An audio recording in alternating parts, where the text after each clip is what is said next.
warahmatullahi wabarakatuh. Perkenalkan, nama saya Aris Budha Prastyo, NIM 600-1821 dari kelompok 20. Di sini saya akan mereview sebuah jurnal yang berjudul Analisis Pengendalian Kualitas Produk CPE Film dengan Metode Statistical Process Control pada perusahaan MSI, yang dimana jurnal ini ditulis oleh Hanyu Kartika pada tahun 2013, yang bersumber pada Jurnal Ilmiah Teknik Industri tahun 2013, volume 1 nomor 1 halaman 50 sampai dengan 58. Dari jurnal di atas dapat diambil tujuan penelitiannya, yaitu menjawab identifikasi permasalahan seperti mengetahui sejauh mana kualitas produk CPE film, mengetahui pelaksanaan pengendalian kualitas produk CPE film, kemudian mengetahui hasil dari analisis pengendalian kualitas produk CPE film, dan juga penelitian ini dilakukan di sebuah perusahaan manufaktur yang bergerak di bidang bahan baku pakaian seperti kain grey dan kain woven, serta bahan baku pembalut dan popok bayi yang terdiri dari kain non-woven, CPE film, dan tisu. Dalam penelitian ini menggunakan metode yaitu seperti yang ada di diagram berikut, yaitu dimulai dari memulainya, kemudian dapat melakukan observasi ataupun studi terlebih dahulu, dilanjutkan membuat perumusan masalah. Yang pertama yaitu masih banyak ditemukan produk yang cacat atau reject pada produk CPE film. Kemudian yang kedua, masih belum terpenuhinya hasil produk yang berkualitas tinggi yang sesuai dengan standar yang telah ditetapkan perusahaan dan permintaan konsumen. Kemudian setelah membuat perumusan masalah, dilanjutkan dengan tujuan penelitiannya. Tujuan penelitian yang pertama yaitu mengetahui sejauh mana kualitas produk CPE film. Kemudian yang kedua, mengetahui pelaksanaan pengendalian kualitas produk CPE film. Kemudian yang ketiga, mengetahui hasil dari analisis pengendalian kualitas produk CPE film. Kemudian dilanjutkan lagi dengan pengumpulan data. Yang pertama ada dua data, yaitu data primer dan data sekunder.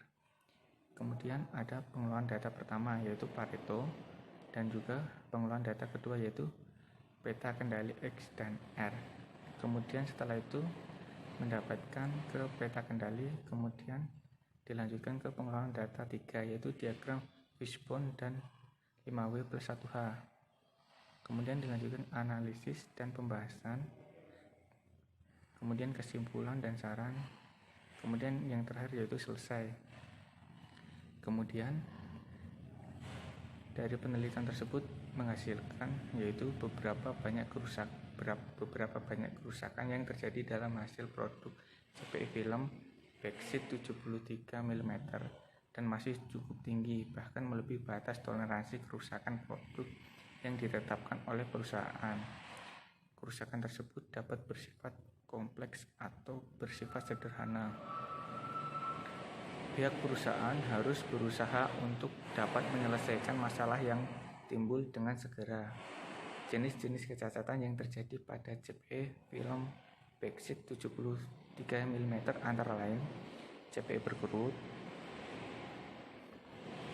CPE film berkerut, ketebalan yang salah, kotor, ukuran salah, warna luntur. Dapat dilihat pada bagian berikut ini.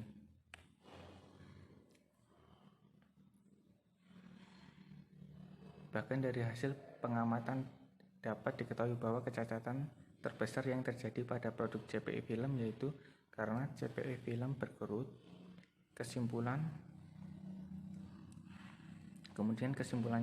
berdasarkan hasil analisis data yang diperoleh PT MSI sudah melakukan pengendalian kualitas, namun tidak menggunakan metode yang menunjang pengendalian tersebut, sehingga kemungkinan akan kesalahan atau cacat pasti akan terjadi karena tidak ada pengukuran standar yang digunakan. dan hanya berdasarkan pengalaman yang terdahulu. Kemudian dari analisis peta kendali rata-rata masih terjadi penyimpangan pada kecacatan CPI film berkerut. Dan dari diagram fishbone dapat diketahui penyebab timbulnya masalah yaitu kesalahan operator dalam mengontrol proses kerja pembuatan CPE film, kemudian kejadian dalam lingkungan yaitu suhu ruang yang panas karena pengaruh umur mesin dan peralatan pendukung yang menyebabkan semakin menurunnya produktivitas akan kualitas CPE film yang dihasilkan. Ya, saya kira cukup dari review jurnal dari saya. Wassalamualaikum warahmatullahi wabarakatuh.